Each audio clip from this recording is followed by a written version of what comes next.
Hello, everyone, and I just wanted to jump online today to lend uh, my guidance as to the next step in our ascension journey. I'm just starting to introduce my techniques, the approaches I use with guided healing meditation to YouTube. And I talked a little bit about what awakening was in a past posting, but I wanted to get more specific as we're certainly facing a number of unknowns and new circumstances, the new normal. And I recently wrote a little kind of newsletter on the situation as it will probably always be known as the time before the virus and after the virus, because we won't be returning to things the way they are. We are actually involved in a revolution of change, and whether you are participating you or not, you are still a part of this. And so I just wanted to give you some perspective from my where I sit and how I see it, and a number of channels in the worlds that I kind of dwell in, and there's consistency in the message. So for the people that I reach, it's my duty and obligation to share the knowledge that I have. So anyway, so just beginning, as everyone knows, there's been a new age movement, a truther movement. But besides those kind of the way we talk about those, there's been a wave of change, and people, even just in the self-help world, or even the movie The Secret, and what it unlocked, this concept of manifestation and intention, and even in the psychology world, the thought, feeling, action, and having a thought creates a feeling, which has the step that we take in action. So whichever avenue you arrive, we're all actually going to the same place. It's not any different than religion. So we're all looking to connect to our creator source. It's just the path that we take may be different. So whichever path you're on, it really doesn't matter. So the words that I use or reference may be a little bit different from what you're used to. However, the destination is nonetheless the same. And I think that we can all agree that we have all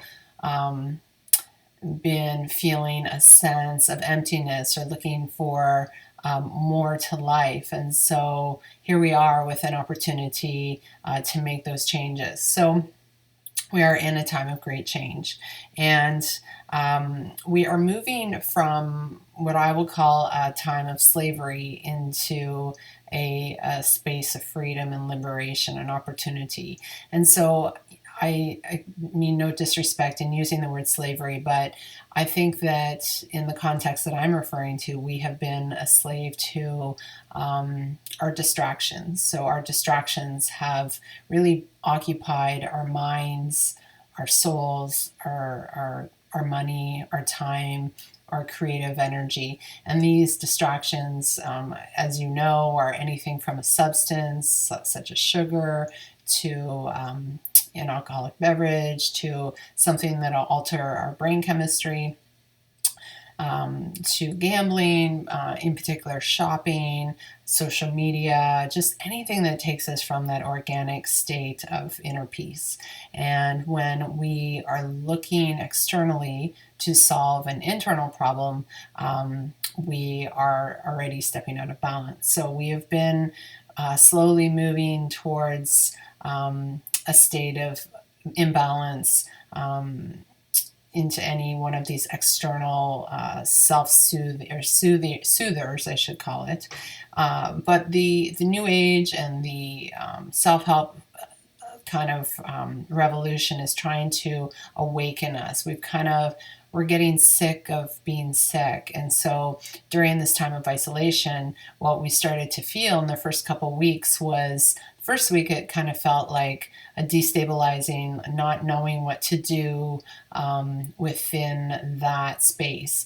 The second week I felt the energy shifting into a bit of chaos. People were starting to have to sit with themselves on a deeper level. So those things that we were distracting ourselves from, perhaps anxiety, depressions, just the defeated feelings, the things that kind of got us down, was starting to be felt more on a deeper level because we weren't able to lean into our distractions. Now, that's not to say that people weren't buying and consuming more food and alcohol and doing those things to try and get away from it, but our typical running from was moving from one room or one television show to the next. So I think quickly people were starting to become tired of that. So that started to end. And then I see now people are starting to take to social media, I think, on a greater level.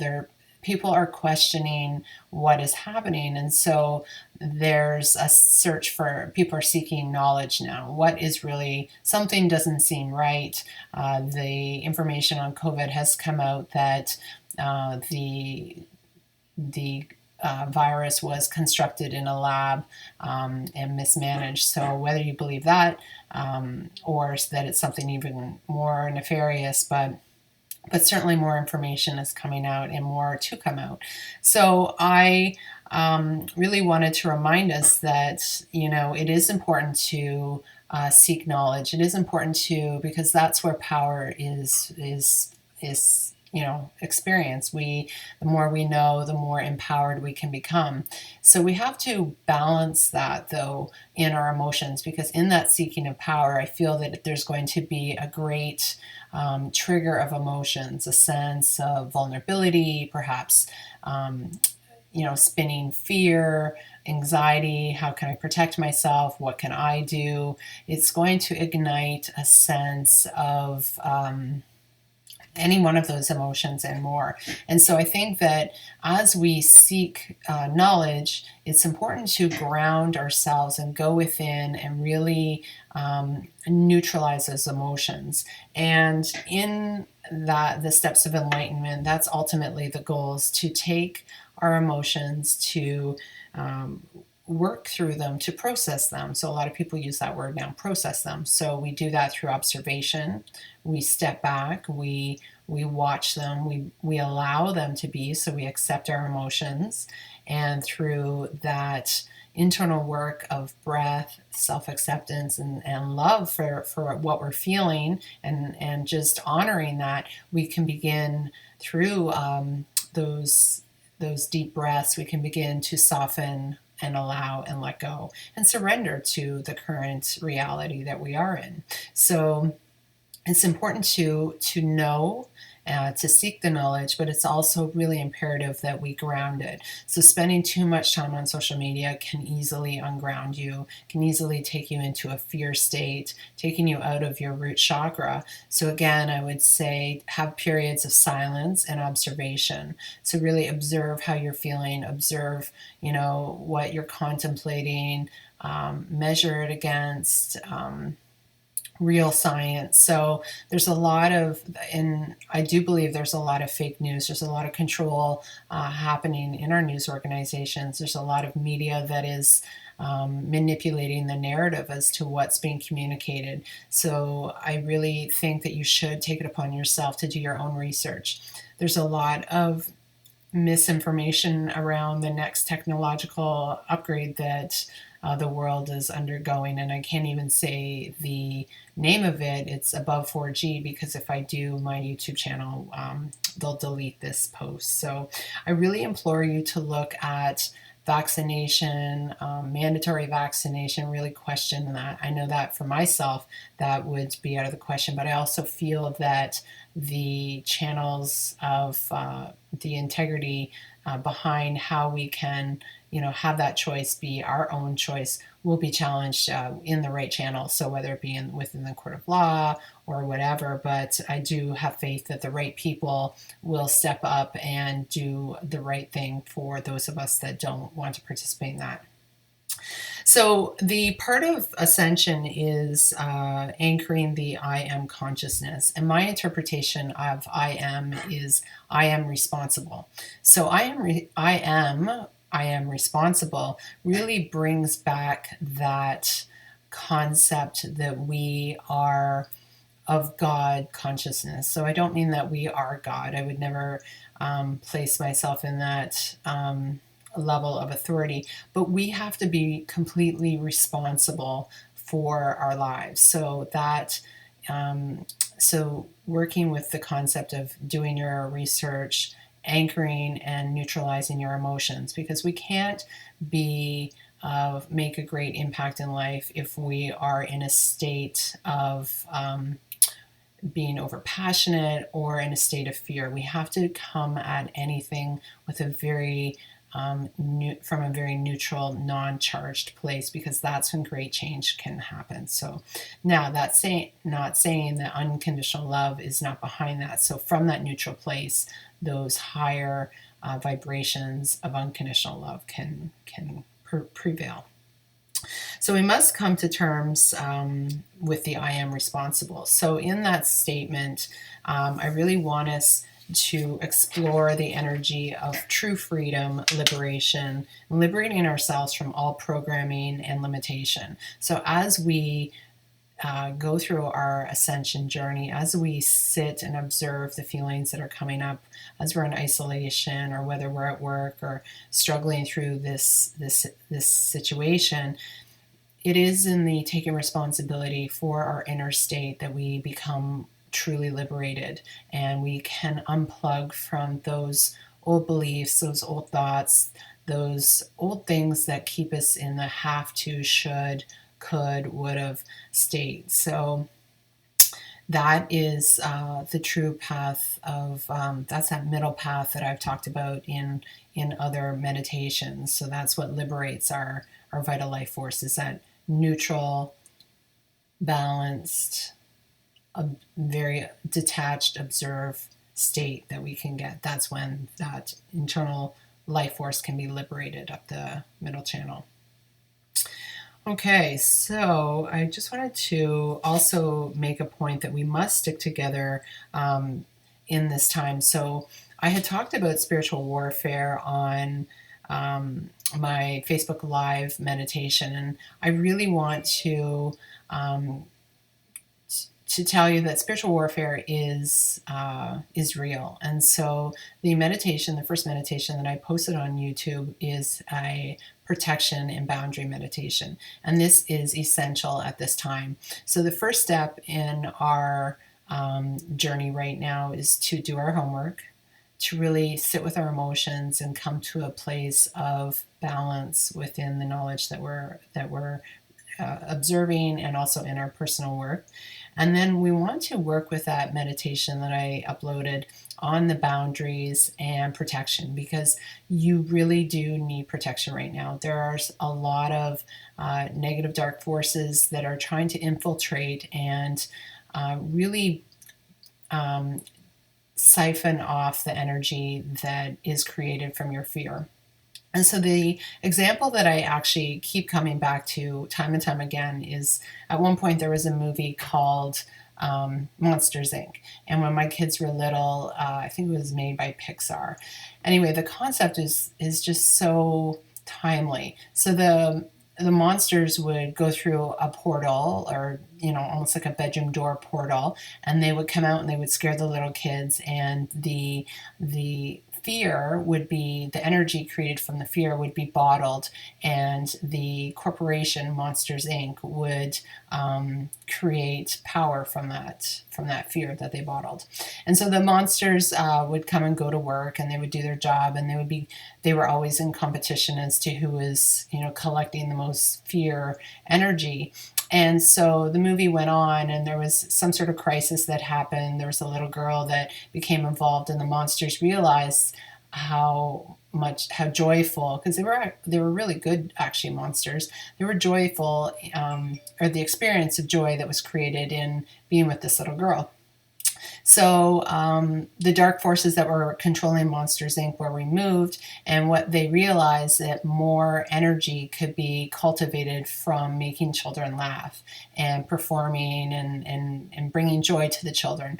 So I think the movie really demonstrates that ultimately the dark is the dark is to be respected, but it's also, I think we also have to understand that it is serving itself, so it's gathering our energy for its own consumption, but it ultimately doesn't want to do that. And so, this first step that I want you to do is to create boundaries and to really anchor those boundaries and know within your heart that you are a sovereign divine being. And I'll go over the statement that I encourage you to make as to what to say. But we also want to move to a place of compassion at the end of that, knowing that darkness is truly a catalyst for the light. And so at this time, this darkness is actually doing us a favor because it is globally awakening so many people that wouldn't normally have questioned the reality. They wouldn't necessarily question their consumption or where they spend their time or where they spend their money. So the darkness is actually ultimately, and I say this very carefully and respectfully, but ultimately a blessing. And in the Bible, I don't know the Bible, so you can correct me, but I know that the demons go to God to have permission to challenge Job, and in the book of Job. So I feel that we are being challenged, and we are really facing this small catechism in order to prevent greater catechisms in the future. So we really need to take this situation very seriously, because I do foresee, I think we're being warned. So how do we want to show up to this test? Do we want to show up haphazardly? Do we want to do really well and ace this test? Or do we want to kind of nonchalantly put our name on it, do a few answers, get by? I think that in order to avoid future major tests, we really need to do our best. And we really need to show up and ace this one. I know I certainly do. So anyhow, so the importance of doing your research, doing your shadow work, sitting with your emotions, becoming detached, clearing them through breath, self-acceptance, and love, and then moving into a state of really strong boundaries. So I want to read this to you, and it's just to help strengthen within you that internal statement. So if you want to, you can even close your eyes while I'm reading this and really feel this energy moving in your body. And also, I really encourage you to work with the boundary meditation that I put up. So these are the words. I am divine, I am sovereign, and I am free. And I claim dominion over my physical, emotional, mental, and spiritual bodies. I stand in the light of divine love and light of the one infinite creator God, the I Am. And I call upon all of the divine archangels and heavenly beings of light to surround me, protect me, and guide me as I transition through this timeline into the paradise frequency. So those words are really declaring that you are free and sovereign, and you do not give the dark permission or consent to any of their agendas. So just adding that you do not consent or give permission to any of the dark agendas. And so when I was in meditation and asked my guides to show me who the dark beings were, what they showed me was an image of Dracula. And I found it very actually on point. So some people call the dark beings the Cabal, Illuminati. We'll stick with those two. The dark agenda. And so when they showed me Dracula, I had to take a moment, and I thought it was interesting on a number of levels. So when I did some research on Dracula, it actually was connected by a few writers. Sorry, my thing went out.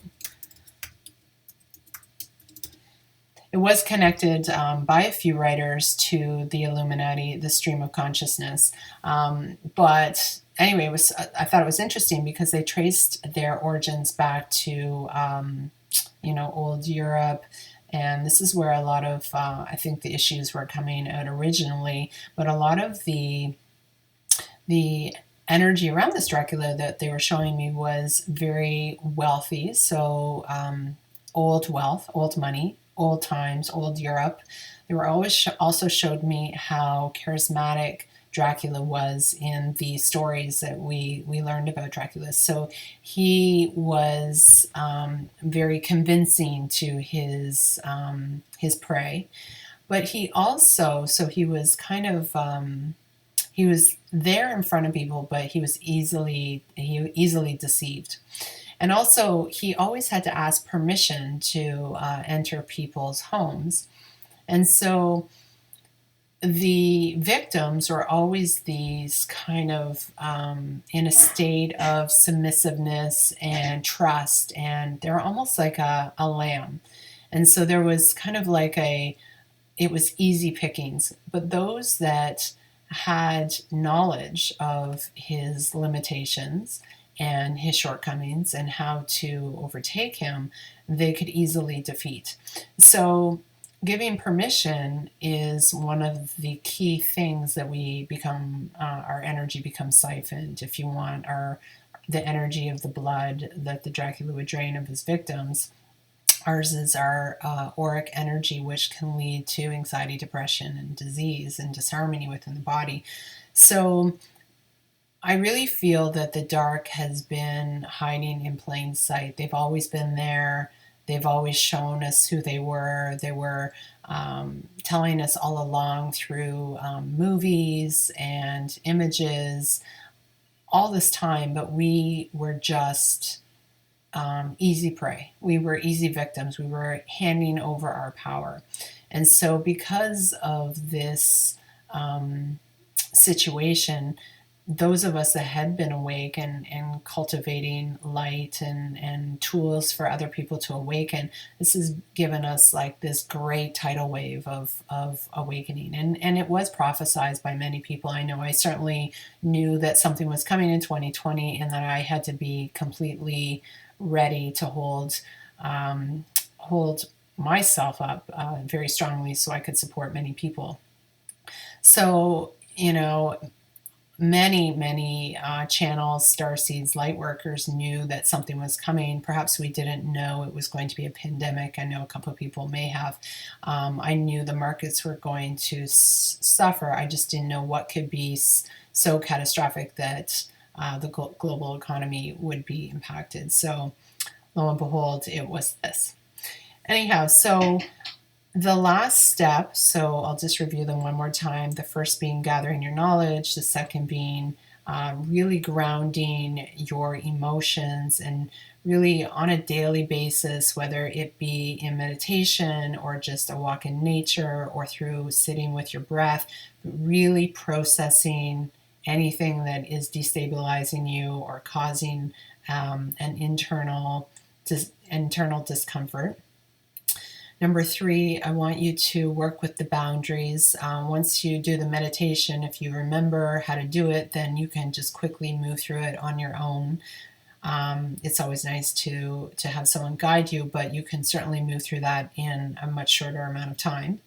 And lastly, as I mentioned, I really want you to, at the end of the meditation, I know I did this, I think, on the Facebook Live, is really send gratitude and appreciation to the darkness for their catalyst, for being a catalyst, sending them, I'm going to say prayers. I don't love that word because I think it's a trigger word for many, but sending them well wishes for their return to the light, because I think, like the movie Monsters Inc., they just don't realize that they can come back to the light. They are so far gone from the grace of God that they forget how it feels to be in closer to unity consciousness. And we can even just personalize this. I was just speaking to a friend, and a fairly long time ago, my diet, for instance, may have not been on par. And so when my girlfriend, whose diet was impeccable, it triggered me. And it was my shadow coming up, and I was being triggered by her doing something of the light, and so it was causing me to feel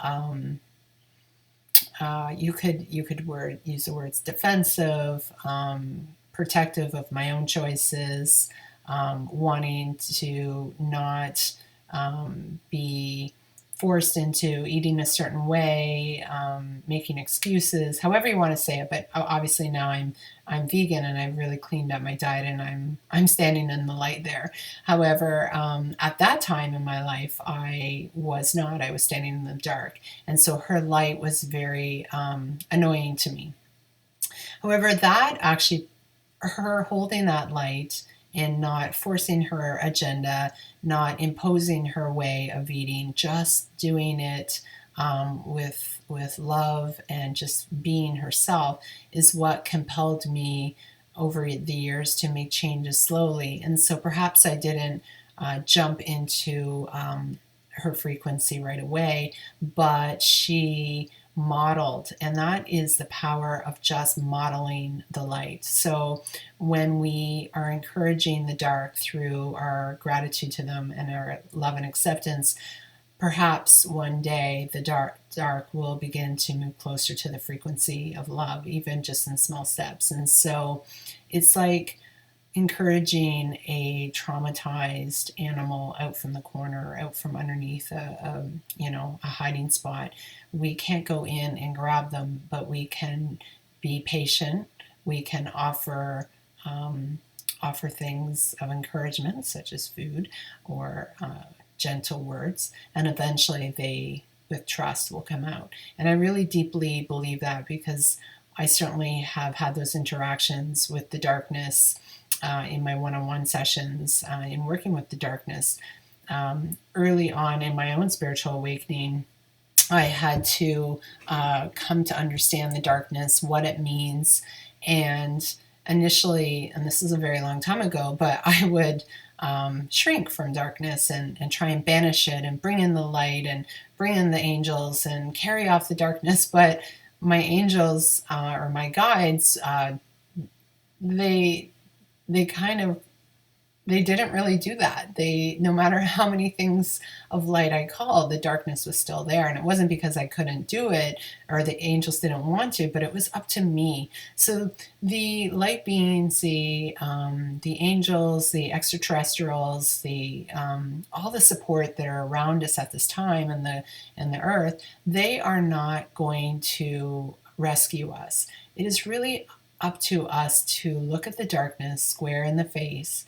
And it was in those moments, in the night, all by myself, that I became very proud of who I was. I became to,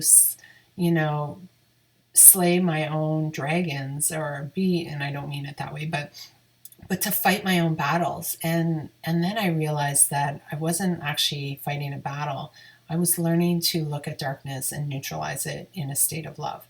And so, but we have to know what the darkness is. And I think that's where the first step of knowing and doing our homework, we have to know what they're about. What are they trying to do? What are they trying to manipulate and take control of in our lives? What are they so afraid of that they have to do that? Their agenda to suppress and to control.